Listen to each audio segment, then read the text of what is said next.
Well, today is Super Bowl Sunday. The Falcons and the Patriots will hit the gridiron tonight, and that means a whole lot of parties with lots of food and a lot of alcohol. So how can you have a safe and healthy Super Bowl?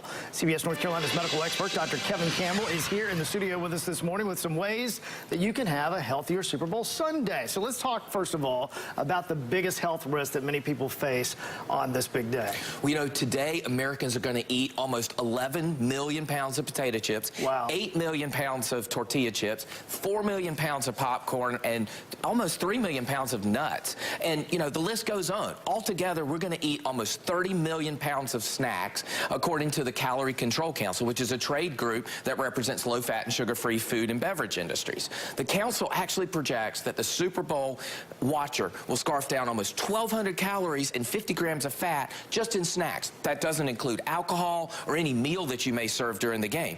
To put this in perspective, Russ, the average American needs about 2,000 calories a day, and here you are in your snacks getting over half your daily calories during the game. And that can range a little bit based on your height, your weight, and your gender, too, right? Exactly. All right, so how exactly does Super Bowl Sunday affect our health directly? Well, you know, it's true, and we know that consuming all this high-fat and high-sodium foods can lead to actually temporary increases in your blood pressure, temporary increases in the amount of fat and cholesterol you have in your bloodstream. But if you're relatively healthy and don't make Super Bowl-style eating a weekly event, you're probably going to survive the day.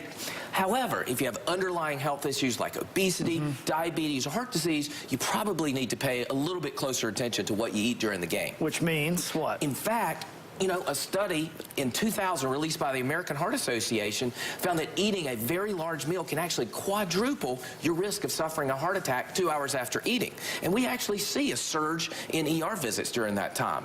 Drinking too much, even in the short term, can elevate your blood pressure, can cause an anemia, can cause drowsiness, and obviously impair judgment. Remember, it's just a game, and the stress of the game can raise blood pressure, cause your body to release hormones, and in people who are susceptible, can precipitate heart attack, just like the American Heart Association discussed. And then you add all that salt to it, it makes things worse. So what are some of the ways we can still enjoy the game, but be healthy? And don't just tell me to eat carrots all Sunday. So here's the thing. Don't go there starving. Don't go to the party starving. Choose healthy snacks. It's okay to have some of that traditional fare, but really, you know, work in some healthy choices. Hit the veggie tray first. Limit alcohol to 1 or 2 drinks. You'll feel better if you don't consume all these empty calories.